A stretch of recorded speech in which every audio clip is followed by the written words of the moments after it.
Hello my dear students, मैं हूं मीनू श्रीवास्तव और आज हम बात करेंगे is matter around us pure इस चैप्टर के बारे में, जो कि आपकी केमिस्ट्री का जो है बहुत इंपॉर्टेंट चैप्टर भी है और चैप्टर नंबर 2 है। ठीक है, तो चलिए विदाउट डिले हम इसको समझते हैं कि आखिर हमारा ये चैप्टर कहता क्या है।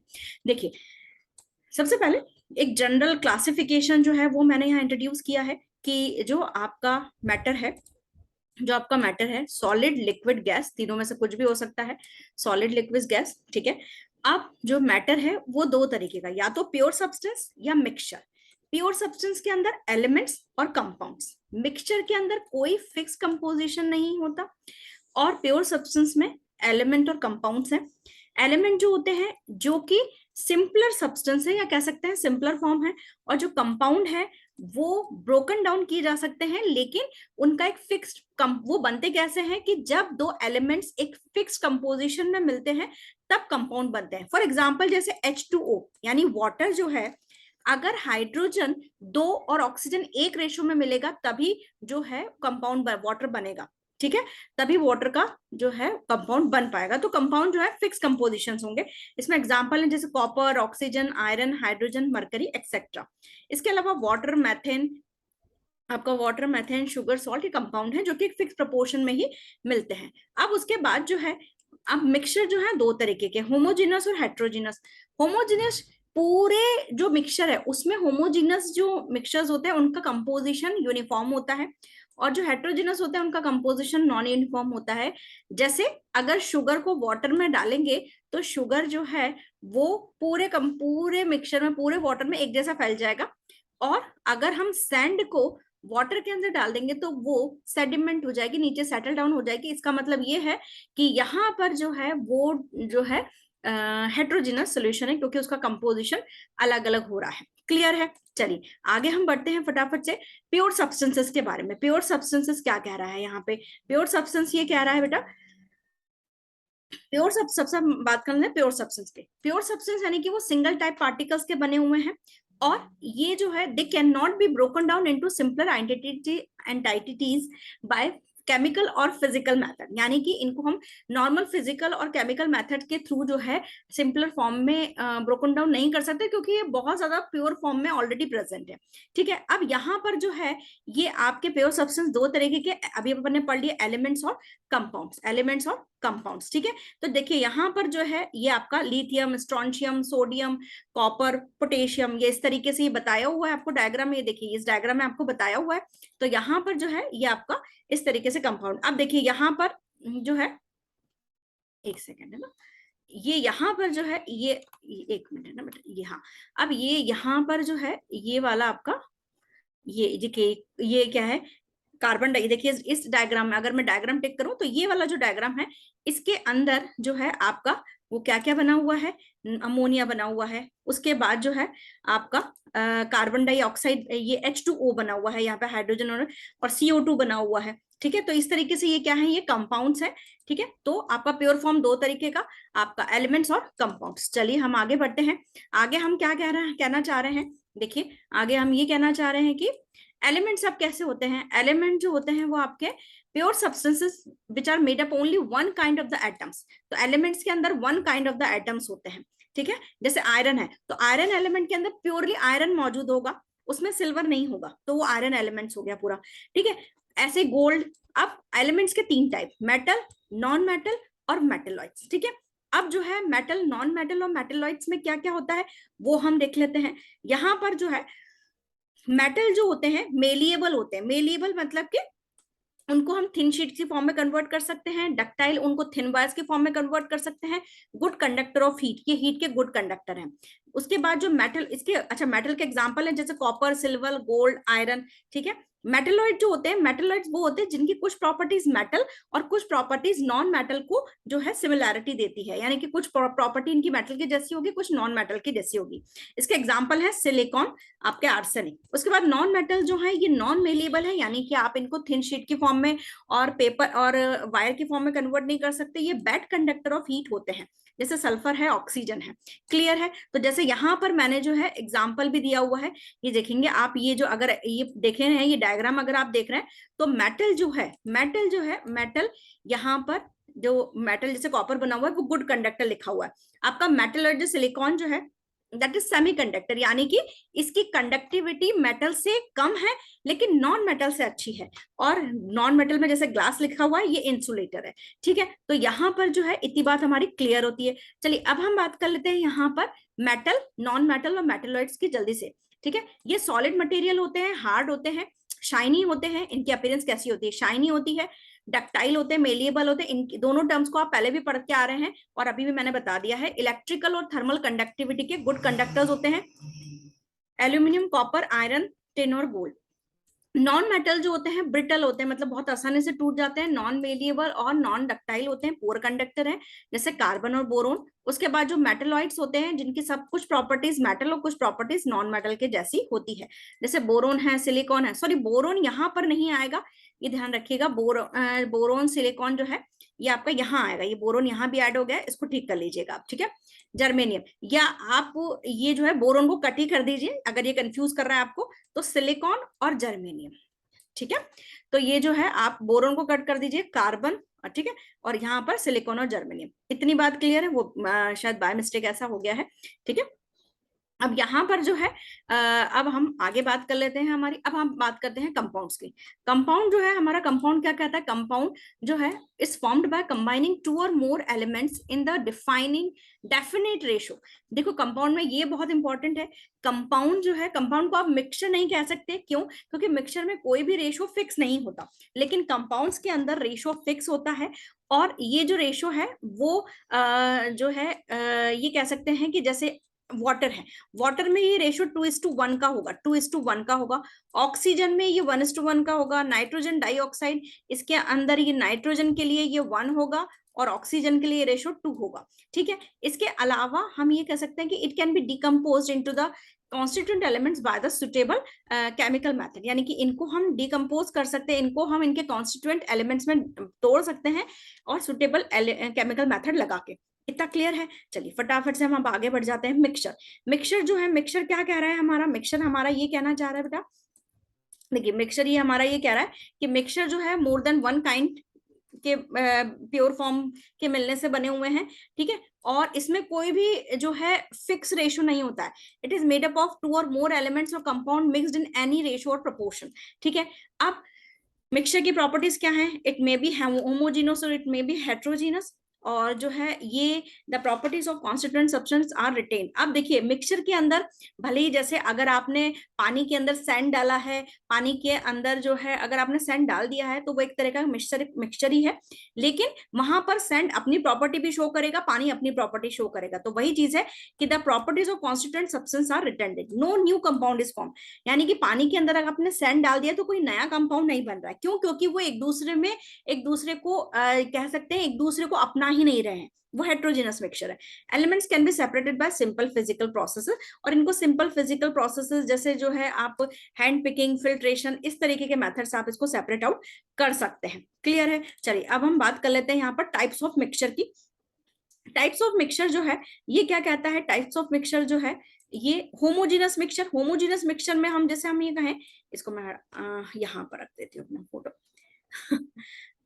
हाँ, अब देखिए यहाँ पर जो है होमोजीनस मिक्सचर, ये होमोजीनस मिक्सचर जो होते हैं इनमें कोई विजिबल बाउंड्रीज नहीं होती है। विजिबल बाउंड्रीज मतलब कि जैसे अगर आपने पानी में शुगर ऐड किया तो शुगर ऐसा नहीं है कि आपको कोई दिखेगा कि हाँ यहाँ शुगर है, वो पूरी तरीके से उसके अंदर डिजोल्व हो जाएगी। It has a uniform composition through out इस मास, मतलब कि आपको पूरे पानी में, आप पानी को कहीं से भी लेके चखेंगे तो आपको मीठा ही मिलेगा। इसका मतलब ये है कि वो उसका पूरे मास में वो डिस्ट्रीब्यूट हो गई है। ठीक है, तो यहाँ पर मैंने देखिए मिक्सचर होमोजीनस और हेट्रोजेनस। होमोजीनस में आप देख सकते हैं ये ब्लू और ग्रीन बॉल जो है वो इजीली डिस्पर्स्ड है, इजीली एक दूसरे के अंदर घुली मिली हुई है, और यहाँ पर हेट्रोजेनस के अंदर ये जो ग्रीन बॉल्स हैं वो एक जगह कंसंट्रेट हैं, एक जगह इकट्ठी हैं। अब होमोजीनस के अंदर हम पढ़ेंगे सॉल्यूशन, और हेट्रोजेनस में हम पढ़ेंगे सस्पेंशन ऑफ कोलॉइड्स। ठीक है, अब हेट्रोजेनस की हम बात कर लेते हैं। हेट्रोजेनस जो है वो कह रहा है कि it has the visible boundaries of the separation between the various constituent, यानी कि अगर आप पानी में जो है सैंड डालोगे तो सैंड की एक विजिबल बाउंड्री होती है, और जो विजिबल बाउंड्री है वो हमको दिखेगी कि भाई सैंड यहाँ तक फैली हुई है, यहाँ तक भरी हुई है, ठीक है। तो उसकी विजिबल बाउंड्री है। Mixture of salt and iron filings, जैसे अगर आप देखो कि सैंड, या अगर आप जो है सैंड और आयरन फिलिंग्स को देखो तो आप देख लोगे कि भाई यहाँ आयरन फिलिंग्स हैं, इसको मैं उठा सकता हूँ, ठीक है। It is not have a uniform composition, कोई भी यूनिफॉर्म कंपोजिशन इसके अंदर नहीं होता है, ठीक है। तो यहाँ पर जो है, जैसे यहाँ ये जो है मैंने डायग्राम में आपको बताया हुआ है कि जैसे होमोजेनस मिक्सचर है, पानी में आपने ऑरेंज जूस मिला दिया है, और हेट्रोजेनस, ये पानी में सैंड मिला दिया है, तो ये क्या हो गया आपका हेट्रोजेनस मिक्सचर का एग्जांपल है। क्लियर है। चलिए अब हम आगे बात करते हैं कि यहाँ पर जो है difference between the homogeneous and the heterogeneous mixture. Homogeneous mixture के बीच में डिफरेंस कितना होता है, ये यूनिफॉर्म कंपोजिशन है या नॉन यूनिफॉर्म कंपोजिशन है, इनको हम सेपरेट नहीं कर सकते फिजिकल प्रोसेस से, इनको हम सेपरेट कर सकते हैं फिजिकल प्रोसेस से। ये नेकेड आई से नहीं देखे जा सकते, ये इजीली इनकी बाउंड्री हमको नेकेड आई से देख सकते हैं, ठीक है। उसके बाद जो है यहाँ पर ये जैसे शुगर इन वाटर है, सल्फर इन कार्बन डाइसल्फाइड है ना, और यहाँ पर हाइड्रोजनस के सैंड एंड सॉल्ट है, शुगर एंड सॉल्ट है, इनको हम, इनके एग्जाम्पल्स को हम इंक्लूड करते हैं, ठीक है। चलिए अब हम बात कर लेते हैं differences between mixture and compound की। मिक्सचर एंड कंपाउंड में यहाँ पर जो है आपका ये जो एलिमेंट ऑफ कंपाउंड है, ये जस्ट मिक्स होते हैं और कोई नया कंपाउंड नहीं बनता है। यहाँ पर जो है ये नया कंपाउंड फॉर्म होता है। इनका कंपोजिशन वेरिएबल हो सकता है, मतलब आपने सैंड में जो है पानी में सैंड ज्यादा भी डाल सकते हैं, कम भी डाल सकते हैं। यहाँ पर जो है हमेशा कंपोजिशन फिक्स रहेगा। वाटर तभी बनेगा जब आप हाइड्रोजन और ऑक्सीजन को 2:1 के रेशियो में मिलाएंगे, अदरवाइज नहीं बनेगा, ये ध्यान रखिएगा, ठीक है। उसके बाद जो है यहाँ पर mixture shows the property, mixture shows the property of the constituent substances, और मिक्सचर के अंदर आपको सैंड अपनी प्रॉपर्टी दिखाता हुआ मिलेगा और पानी अपनी प्रॉपर्टी। लेकिन यहाँ पर जो है टोटली डिफरेंट हो जाता है, मतलब वाटर के अंदर ना हाइड्रोजन की प्रॉपर्टी रहती है ना ऑक्सीजन की, they both mixed in fixed ratio, और वो एक इंडिविजुअल अलग प्रॉपर्टी को शो करते हैं, ठीक है। The constituent can be separated fairly visible by easily by physical method, इनको जो है physical methods के थ्रू सेपरेट कर सकते हैं। It can be separated only by chemical, और यहाँ पर ये O मिस हो गया है, और लिख लीजिए इसको, है ना, और इलेक्ट्रोकेमिकल रिएक्शंस, और इसको हम इलेक्ट्रोकेमिकल रिएक्शंस या और केमिकल रिएक्शंस के थ्रू या केमिकल उसके थ्रू हम इसको सेपरेट आउट कर सकते हैं। चलिए अब हम बात कर लेते हैं सॉल्यूशंस की। सॉल्यूशन क्या कहता है? सॉल्यूशन देखिए, होमोजेनस मिक्सचर है, सॉल्यूशन के दो पार्ट होते हैं, सॉल्यूट और सॉल्वेंट। सॉल्यूट वो होता है जिसमें जो है सॉल्यूट वो जो किसी सॉल्वेंट में डिसॉल्व हो जाए, ठीक है, और सॉल्वेंट वो होता है जो घोल दे, ठीक है। फॉर एग्जाम्पल जैसे पानी है, पानी के अंदर आप नमक घोल रहे हैं तो पानी ने नमक को घोल दिया है, तो पानी क्या है? सॉल्वेंट है, और नमक जो है वो आपका सॉल्यूट है। लेकिन यहाँ पर हम सॉल्यूट और सॉल्वेंट के कंसेप्ट को हम थोड़ा सा अमाउंट के बेसिस पे भी देखते हैं। देखिए हम इसकी डेफिनेशन पढ़ लेते हैं। The substance in which another substance is mixed is called the solvent, यानी कि जिसके अंदर दूसरा सब्सटेंस कोई मिक्स हो जाता है वो सॉल्वेंट है, और ये it usually present in large amount, यानी कि सॉल्यूट और सॉल्वेंट को अगर आपको डिफाइन करना है तो सॉल्वेंट हमेशा हाई अमाउंट पे रहेगा, यानी ज्यादा अमाउंट पे रहेगा। जैसे water is a solvent in which we can mix different substance like salt और शुगर। ऐसे solute the substance that is added to the solvent to form a solution, यानी जिस सॉल्यूशन बनाने के लिए जिस सब्सटेंस को ऐड किया जाता है दैट इज सॉल्यूट, ठीक है। And that is in lesser amount, और ये लेसर अमाउंट में है। जैसे सॉल्ट को अगर आप मिक्स करेंगे वाटर में तो वो आपका क्या हो जाएगा? वो आपका जो है सॉल्यूट हो गया। अब यहाँ पर ध्यान रखिए, अगर आपने 1 लीटर पानी के अंदर आपने 1 स्पून जो है, अगर 1 स्पून नमक लिया है, 1 चम्मच नमक लिया है और उसको डिसॉल्व किया है, तो यहाँ पर नमक जो है दैट इज सॉल्यूट, और पानी जो है, यहाँ पर जो पानी जो है वो आपका है पानी है वो आपका सॉल्वेंट है। लेकिन सपोज दैट आपने जो है एक पूरा बीकर भर नमक ले लिया है, या एक कटोरी भर नमक लिया, और उसमें मुश्किल से 2 या 3 बूंदे या मुश्किल से 1 या 2 छोटी स्पून आपने पानी डाला है, तो दैट विल, उस केस में आपका पानी जो बनेगा सॉल्यूट बन जाएगा, क्योंकि उसका अमाउंट कम है एज कंपेयर टू नमक, और जो नमक है वो बन जाएगा आपका सॉल्वेंट। क्लियर है? ये सॉल्यूट और सॉल्वेंट में ये अमाउंट की चीज आपको खासतौर से ध्यान रखनी है, ठीक है। अब जो है यहाँ पर ये क्या कह रहा है, जो है आपका, एक सेकंड, है ना। हाँ, अब जो है usually we think the solution as a liquid that contains neither a solid liquid nor gas dissolve in it. हम ये सोचते हैं कि सॉल्यूशन के अंदर जो है लिक्विड ही रहता है और एक सॉलिड और गैस डिसॉल्व नहीं हो सकते, but we can also have the solid solution. अब मतलब कि सॉलिड सॉल्यूशंस भी होते हैं। हमें, हमारे दिमाग में क्या होता है कि केवल पानी और नमक, पानी और सॉल्ट बन गया सॉल्यूशन, लेकिन जो है पानी और शुगर बन गया सॉल्यूशन, है ना। लेकिन यहाँ पर जो है सॉलिड सॉल्यूशंस भी होते हैं, जैसे एलॉयज। गैसेस सॉल्यूशंस भी होते हैं, जैसे एयर मिक्सचर है बिल्कुल, ठीक है। तो ये क्योंकि एयर आपको कहीं ऐसा तो नहीं ऑक्सीजन उधर ज्यादा इधर कम, ऐसा नहीं, होमोजेनस मिक्सचर है, तो होमोजेनस मिक्सचर को ही तो हमने सॉल्यूशन नाम दिया है, ठीक है। तो for example lemonade taste the same throughout, this shows that the particle of sugar salt are evenly distributed in the solution, ठीक है। तो यहाँ पर जो है ये कह रहा है कि ये आपका जो पार्टिकल है वो इवनली डिस्ट्रीब्यूटेड है, क्लियर है। तो चलिए इसको हम जो है यहाँ पर ये देखिए, ये जो है इसमें अपन ने दिया है डायग्राम में, अगर आप देखोगे तो डायग्राम में जो है, डायग्राम में ये आपका सॉल्यूट है, ये आपका सॉल्वेंट है, क्लियर है इतना पॉइंट। चलिए अब हम आगे बात कर लेते हैं फटाफट से सॉल्यूशंस के। देखिए ये सॉल्यूशंस और मैंने सब कुछ एनसीईआरटी से ही लिया है, आपकी एनसीईआरटी बहुत इंपॉर्टेंट बुक है, ये ध्यान रखिएगा, आपके सारे कंसेप्ट उसमें भरे पड़े हैं, सिर्फ आपको ढंग से पढ़ने की जरूरत है। अब यहाँ पर क्या हुआ है कि देखिए यहाँ पर मैंने एग्जाम्पल में एनसीईआरटी पेज नंबर भी लिखा है, एनसीईआरटी पेज नंबर 16 पे सारे आपके एग्जाम्पल दिए हुए हैं। शुगर इन वाटर, उसका आपका आयोडीन का अल्कोहल में, जिसको आप टिंचर ऑफ आयोडीन बोलते हैं। अब आप क्या सोचते हैं कि जब आपको एग्जाम में आपको टिंचर ऑफ आयोडीन पूछ लिया तो भैया हमारी बुक में तो नहीं है, बल्कि आप ही की बुक में लिखा हुआ है, भाई ढंग से पढ़िएगा, ठीक है। इसीलिए मैंने एनसीईआरटी की एक लाइन यहाँ पर कॉपी करी है और उसी को ही इजीली एक्सप्लेन करने की कोशिश करी है। कार्बोनेटेड ड्रिंक्स में क्या होता है, CO2 ऐड होता है वाटर के अंदर। अब जैसे नाइट्रोजन है, नाइट्रोजन एयर का मिक्सचर क्या है, नाइट्रोजन 78%, ऑक्सीजन 28%, 21% और बाकी अदर गैसेस, ठीक है। अब सोल्यूशन की अगर हम प्रॉपर्टीज देखें तो सोल्यूशन क्या है, होमोजीनस मिक्सचर है। उसके बाद पार्टिकल की साइज 1 नैनोमीटर से भी छोटी है, 1 nanometre is equal to 10⁻⁹ metre, ठीक है। पार्टिकल्स विजिबल नहीं होते हैं, स्कैटर्ड। ये अगर कोई सोल्यूशन है और उसमें लाइट की बीम पास करेंगे तो लाइट की बीम जो है वो आपकी स्कैटर्ड या बिखर नहीं जाएगी। इसको लाइट की बीम का बिखरना किसी सॉल्यूशन से या किसी ये कह सकते हैं मिक्सचर से अगर हम पास करें तो जो लाइट के इफेक्ट, लाइट का स्कैटरिंग होना, that is known as a Tyndall effect, उसको अभी हम पढ़ेंगे, ठीक है। तो टिंडल इफेक्ट सॉल्यूशन शो नहीं करता है, इसको आप चाहो तो घर पे करके देख सकते हो। पानी में नमक मिला लिया, पानी ने नमक अच्छे से थोड़ा सा डिसॉल्व कर दिया बढ़िया सा, और फिर उसमें टॉर्च की लाइट कर रहा है तो देखना क्या वो सीधी निकल जाएगी, वो बिल्कुल स्कैटर नहीं होगी। उसके बाद solid particle never settle down और कीपिंग अनडिस्टर्ब, और पार्टिकल जो है वो बिल्कुल सेटल डाउन नहीं होते हैं क्योंकि बहुत छोटा साइज है, वो रैंडम मोशन में होते हैं पार्टिकल्स, कंटिन्यू वो सेटल डाउन नहीं होते हैं। The components of the solution cannot be separated using filtration, क्योंकि पार्टिकल बहुत छोटे हैं तो इनको हम फिल्ट्रेशन से सेपरेट नहीं कर सकते। Okay, now come to the Alois.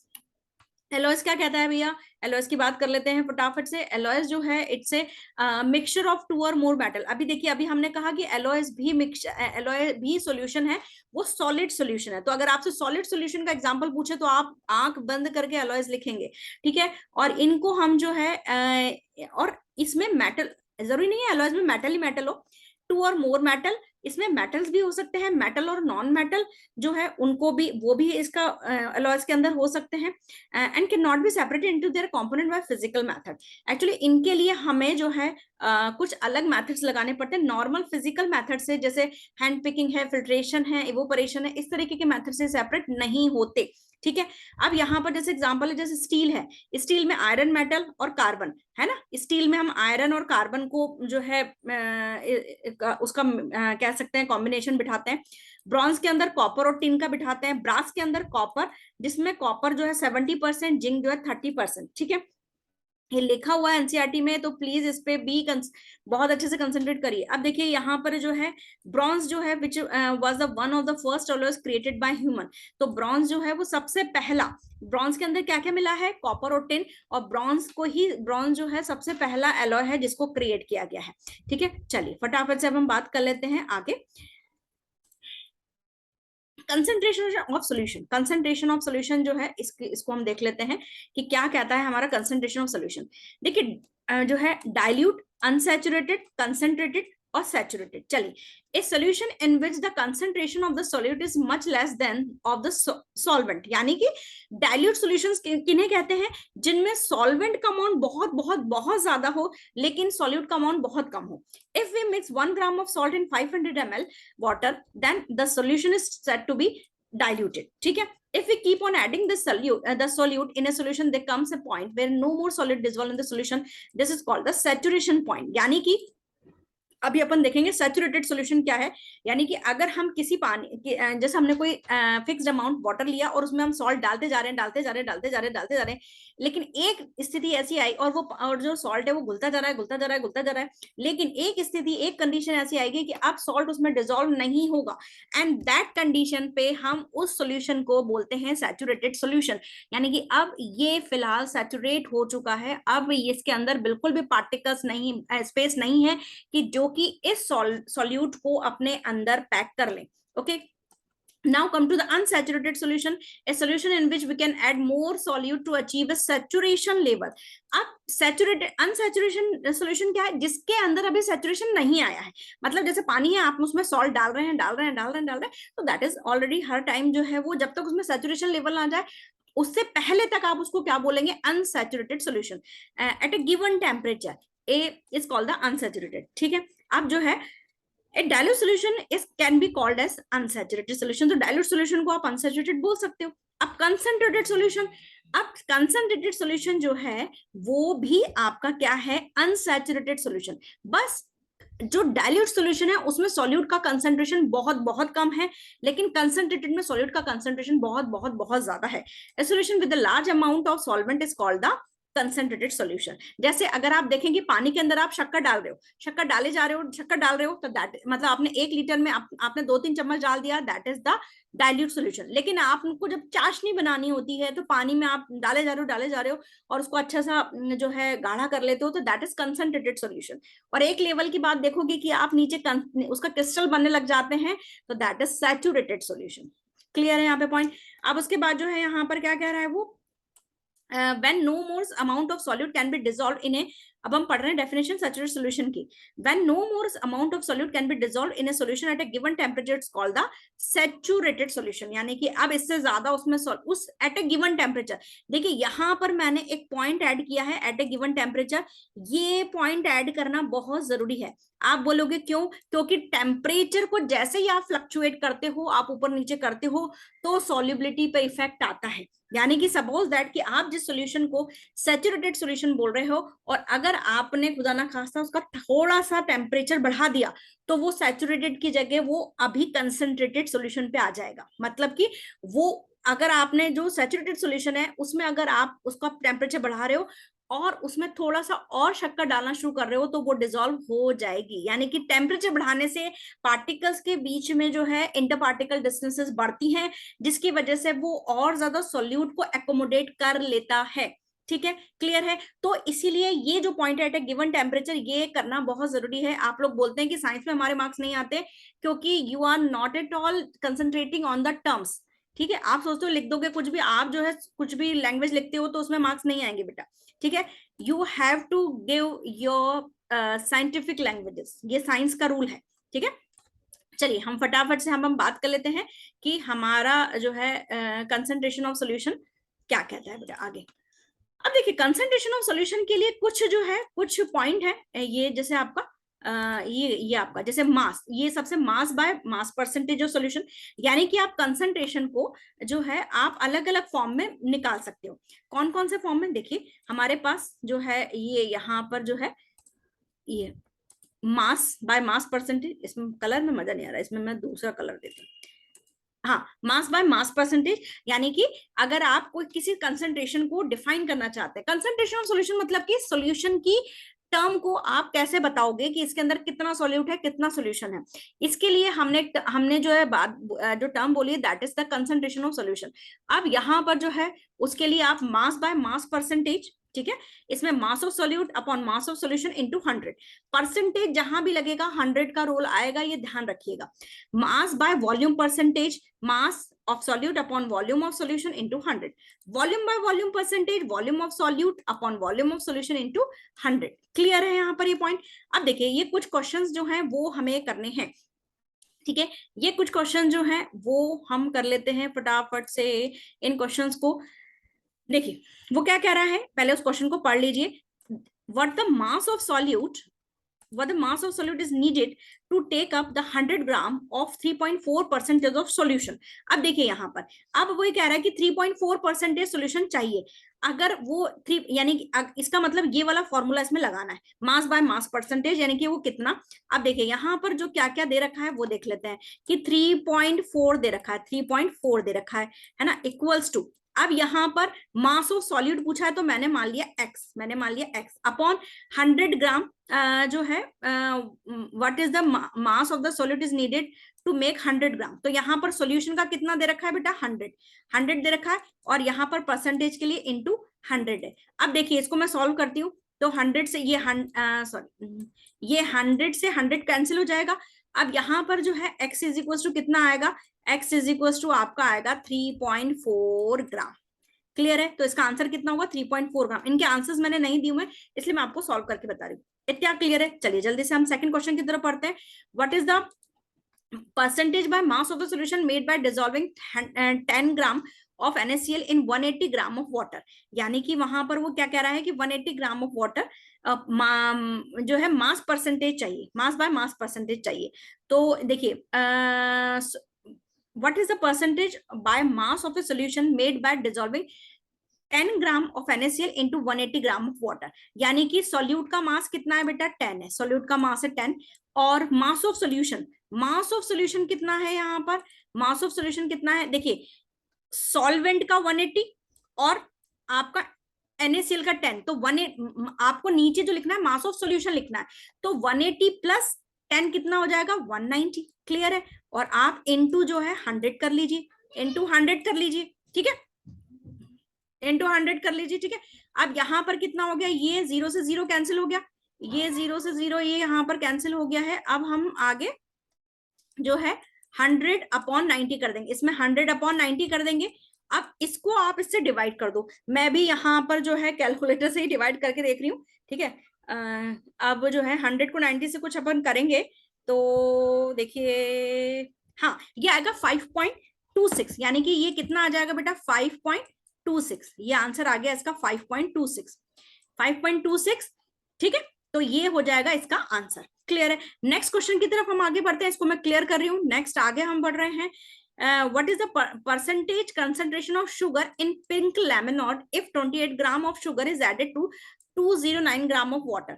ठीक है, इसमें वही कह रहा है कि शुगर का कितना percentage, what is the percentage concentration, यानी कि आप यहाँ कितना करिए, 28 ग्राम तो सॉल्यूट का हो गया, और 209 प्लस 28, 209 प्लस 28, क्योंकि नीचे आपको किसका रखना है, आपको सॉल्यूशन का रखना है, तो 9 8 17 और 213 और 237, ये हो गया आपका 237 और इनटू 100 हो गया, ठीक है ना।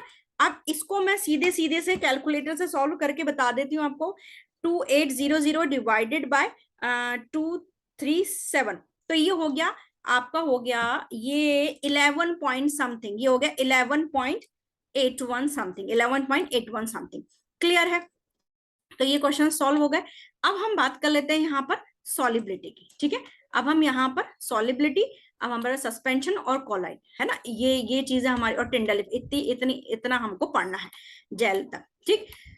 तो चलिए फटाफट से हम पढ़ते हैं, क्योंकि फिर हमको जल्दी जल्दी कवर करना है बहुत सारा, ठीक है। चलिए सॉलिबिलिटी किसे कहते हैं, सॉलिबिलिटी हम इसे कहते हैं the maximum amount of solute, the maximum amount of solid which can be dissolve in 100 gram of solvent.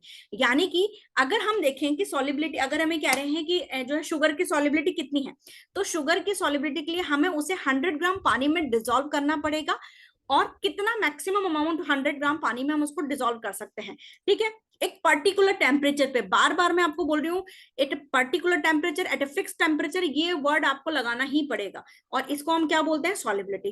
अब कौन कौन से फैक्टर्स हैं जो सॉलिबिलिटी को अफेक्ट कर सकते हैं, टेम्परेचर। देखिए अगर आपने टेम्परेचर बढ़ाया, देखिए मैंने क्या लिखा है, the solubility of solid in liquids increase with increase in temperature. अगर आपने टेम्परेचर बढ़ाया तो जो है शुगर के मॉलिक्यूल या सॉल्यूट के मॉलिक्यूल जो है जो सॉल्वेंट के मॉलिक्यूल थोड़े थोड़े से शिफ्ट हो जाएंगे, और उसके बीच में आपका सॉल्यूट आ जाएगा, एकोमोडेट हो जाएगा, तो दैट विल बी द जो हम ये बोल सकते हैं कि हमारा टेम्परेचर से के बढ़ाने से हमारी सॉलिबिलिटी पे इफेक्ट आता है। प्रेशर, सॉलिबिलिटी जो है, सॉलिबिलिटी ऑफ गैसेस, देखिए प्रेशर का इफेक्ट हर कहीं नहीं आ सकता, पर्टिकुलर गैसेस पर ही हम ये बात करते हैं, तो सॉल्युबिलिटी ऑफ गैसेस जो है लिक्विड के अंदर इंक्रीज होती है। अगर हम लिक्विड के अंदर जो है गैसेस को डिसॉल्व करना चाहते हैं तो हम प्रेशर बढ़ाते जाते हैं, whereas the solubility of the solid and liquid remains unaffected by change in pressure। क्योंकि सॉलिड पे प्रेशर का इफेक्ट नहीं आता। ठीक है, कुछ बच्चे गलत कंसेप्ट कर लेते हैं कि भाई हम शक्कर को पानी में डालेंगे और बहुत प्रेशर से डालेंगे तो डिसॉल्व ज्यादा हो जाएगी, नहीं, ऐसा नहीं है। सॉलिड में ये कंसेप्ट नहीं आता है। प्रेशर का कंसेप्ट आपका केवल और केवल जो है आपका गैसेस के अंदर ही लगता है। ओके, चलिए अब हम बात कर लेते हैं सस्पेंशन की। सस्पेंशन क्या है भाई? सस्पेंशन जो है वो दैट इज सस्पेंशन से हेट्रोजेनस मिक्सचर। सस्पेंशन जो है हेट्रोजेनस मिक्सचर है। हमने होमोजेनस मिक्सचर में हमने पढ़ा है सॉल्यूशन, और हेट्रोजेनस मिक्सचर के अंदर हमने पढ़ा है सस्पेंशन एंड कोलॉइड। ठीक है, उन्हीं के बारे में हमें पढ़ना है। तो सस्पेंशन जो है वो हेट्रोजेनस मिक्सचर है in which solid particle do not dissolve but remain suspended throughout the bulk of medium. Particles of suspension are visible to the naked eye, और उसके पार्टिकल्स आप नेकेड आई से देख सकते हो। अगर आपके घर में किसी बच्चे की, छोटे बच्चे की कफ सिरप या जो है कोई दवाई रखी हो, तो अगर आप देखोगे तो उसमें लिखा होता है शेक वेल बिफोर यूज। क्यों? क्योंकि वो पार्टिकल्स होते हैं सस्पेंशन के, और वो जब भी वो अनस्टर्ड रखा रहता है, बिना हिलाए रखी रहती है वो दवाई की बोतल, तो वो पार्टिकल्स नीचे सेटल डाउन हो जाते हैं। तो बिफोर उसको जब जैसे ही आप बच्चों को देने लगते हो तो आपको पहले उसको शेक करना है ताकि पार्टिकल्स इक्वली डिस्ट्रीब्यूट हो जाएं, देन उसके अंदर डालना है। क्लियर है? तो वो सस्पेंशन है। तो इसकी प्रॉपर्टीज देख लेते हैं। हेट्रोजेनस मिक्सचर है, नेकेड आई से देख सकते हैं, और ये जो है लाइट की बीम को स्कैटर करता है, यानी ये टिंडल इफेक्ट देता है। ठीक है, और पार्टिकल्स सेटल डाउन हो सकते हैं अगर उनको काफी टाइम तक अनडिस्टर्ब्ड रखा। उसके बाद है इनको सेपरेट कर सकते हैं फिल्ट्रेशन से, यानी कि नॉर्मल फिजिकल प्रोसेस से भी ये सेपरेट हो सकते हैं। ठीक है, तो जैसे इसके अंदर देखिए, ये मैंने यहाँ पर ये जो है ये आपको दिखेगा, ये आपको सॉरी है ना, ये देखिए ये पार्टिकल्स जो है, ये ब्लैक कलर के पार्टिकल्स आपको दिख रहे हैं, ये देखिए सेटल डाउन हो गए हैं। क्लियर? ये देखिए ये ब्लैक कलर के पार्टिकल्स ना, ये आपको देख रहे होंगे ये सेटल डाउन हो रहे हैं इसके अंदर। या मैंने यहाँ पर भी देखिए ये सेटल डाउन, ये जो है पार्टिकल्स हैं, ये इनका साइज काफी बड़ा है। क्लियर है? तो चलिए एक बार इसको और हम देख लेते हैं। अच्छा लग रहा है डायग्राम। ये सारा जीआईएफ से मैंने लिया हुआ है, एंड थैंक्स टू गूगल, इन्होंने जो है मैंने वहीं से जो है काफी हेल्प मिली है मुझे इस चीजों को थोड़ा सा इफेक्टिव बनाने के लिए। चलिए कोलाइडल सॉल्यूशन जो है, कोलाइडल सॉल्यूशन क्या कहते हैं? अब देखिए कोलाइडल सॉल्यूशन जो है दैट इज द बीच का भाई। बीच का भाई मतलब कि सॉल्यूशन बड़ा भाई, या सॉल्यूशन को आप मान लीजिए कि अगर पार्टिकल साइज पे देखें तो सॉल्यूशन सबसे छोटा भाई, यानी पार्टिकल का साइज सबसे छोटा है।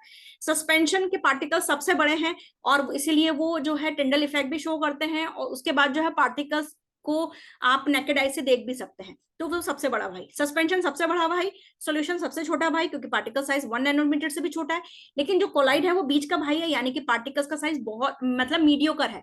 ना तो वो सॉल्यूशन काइंड के हैं, ना तो वो सस्पेंशन काइंड के हैं, वो यहाँ पर जो है बीच का भाई है। क्लियर है? समझ में आ गई होगी बात। एक कोलाइडल सॉल्यूशन और colloid is a uniform solution, यानी कि एक यूनिफॉर्म सॉल्यूशन है जिसमें दो और दो से ज्यादा सब्सटेंस मिल सकते हैं, बहुत छोटे होते हैं, रिलेटिवली छोटे होते हैं, बहुत छोटे नहीं, रिलेटिवली छोटे होते हैं, और ये होमोजेनस मिक्सचर है। The solution appears as a homogeneous mixture but it is not. मतलब हमको दिखता ऐसा है कि होमोजेनस है, लेकिन वो वास्तव में होमोजेनस नहीं है, मतलब हमको सीधा दिखता है लेकिन सीधा है नहीं। ठीक है, the particles of the colloids are uniformly spread throughout the solution. बिल्कुल यूनिफॉर्मली स्प्रेड होते रहते हैं, रिलेटिवली स्मॉलर साइज के हैं as compare to the suspension. The mixture appear to the homogeneous, homogeneous वो दिखता है, बट एक्चुअली कोलॉइडल सॉल्यूशन, यानी कि पार्टिकल का साइज थोड़ा बड़ा है, सस्पेंशन से छोटा है और सॉल्यूशन से बड़ा है। जैसे मिल्क, मिल्क के अंदर पार्टिकल्स का साइज जो है वो इक्वली डिस्ट्रीब्यूटेड रहता है। आप ऐसा नहीं कि कभी मिल्क को अनडिस्टर्ब रखा तो वो पार्टिकल्स है नीचे सेटल डाउन, ऐसा नहीं, वो पूरे आपके सॉल्वेंट में बिखरे हुए रहेंगे, लेकिन वो बहुत छोटे होते हैं, लेकिन उतने भी नहीं बड़े होते हैं कि वो जो है वो बड़े तो होते हैं लेकिन उतने बड़े नहीं होते कि सेटल डाउन हो जाए। So these particles can be easily scattered a beam of light, and it can easily scattered a visible light. Easily scatter a beam of light. The scattering of beam of light is called Tyndall effect. अच्छा, जो है ये जो है Tyndall effect show करते हैं। ठीक है ना, एक सेकंड है ना, एक सेकंड। हाँ, तो ये जो है ये, अच्छा ये सारा इसमारा, हाँ ठीक है, तो ये जो है ये टिंडल इफेक्ट जो है, this particles can easily scatter a beam of visible light. हाँ सॉरी सॉरी, मैंने शायद मुंह से ये निकल गया कि ये विजिबल लाइट को शो, स्कैटरिंग ऑफ लाइट को जो है विजिबल लाइट को स्कैटर नहीं करते हैं, that will be my mistake. ठीक है, तो ये जो है वो the scattering of beam of light is called the टिंडल after the name of the scientist which discovered this. और ये जो टेंडेंसी थी वो जो है एक साइंटिस्ट ने डिस्कवर की थी, जो कि जिनका नाम था टिंडल, तो टिंडल जो था उनके नाम पे टिंडल पड़ गया। ठीक है, तो that is a Tyndall effect. तो सॉल्यूशन में जो आपके जो सॉल्यूशन है वो टिंडल इफेक्ट शो नहीं करता है, कोलॉइडल सॉल्यूशन टिंडल इफेक्ट शो करता है, आपका सस्पेंशन टिंडल इफेक्ट शो करता है। चलिए फटाफट से हम प्रॉपर्टीज ऑफ कॉलॉइड की बात कर लेते हैं बिना देर किए हुए। हेट्रोजेनस मिक्सचर है और बहुत छोटा है, इंडिविजुअली सीन नहीं होता है, and the particles of the colloid are big enough to scatter the beam of light, यानी टिंडल इफेक्ट शो करते हैं, और क्वाइट स्टेबल है, सेटल डाउन नहीं होते हैं। अगर आप छोड़ भी दें इनको, बिल्कुल टच ना करें, तो भी ये अनडिस्टर्ब रह के, मतलब ऐसा नहीं सेटल डाउन हो जाएंगे, आप पाला बदल लेंगे कि नीचे बैठ गए, नहीं, ये नीचे नहीं बैठेंगे, ये घूमते रहेंगे उसमें। ठीक है, और can not be separated by filtration process, और घूमते रहते हैं तो आप जो है उसको सेपरेट नहीं कर सकते, और अगर आप दूध को छानोगे तो दूध ही निकल के आएगा, अलग से कोई पार्टिकल्स नहीं निकल आएंगे, ध्यान रखिएगा। ठीक है, तो चलिए इसके अंदर हम देख लेते हैं बेटा जी जल्दी फटाफट से। ये देखिए यहाँ पर मैंने कुछ ये GIF लिया है, thanks to make a GIF.com। देखिए सस्पेंशन, देखिए सोल्यूशन के अंदर अगर आप देखेंगे तो सोल्यूशन में ये ऑरेंज वाले थोड़ा साइज छोटा है, उसके बाद ब्लू कलर वाले कोलाइडल है जो लास्ट वाला है, दैट इज यानी कि यहाँ पर जो है वो हमारा ये है कॉलॉइड, और जो ग्रीन कलर के हैं ये आपके हैं सस्पेंशन। क्लियर, तो यहाँ पर ये जो है इस तरीके से पार्टिकल्स जो है वो, और कोलॉइडल वाला वो टिंडल इफेक्ट वाला ध्यान रखिएगा, हो सकता है बाय मिस्टेक मैंने बोल दिया, तो कोलॉइडल जो है टिंडल इफेक्ट शो करेंगे, ध्यान रखिएगा। ठीक है, चलिए उसको मैं दोबारा करेक्ट इसलिए कर रही हूँ ताकि आप गलत ना लिख दें। चलिए अब कंपोनेंट होता है कॉलॉइड।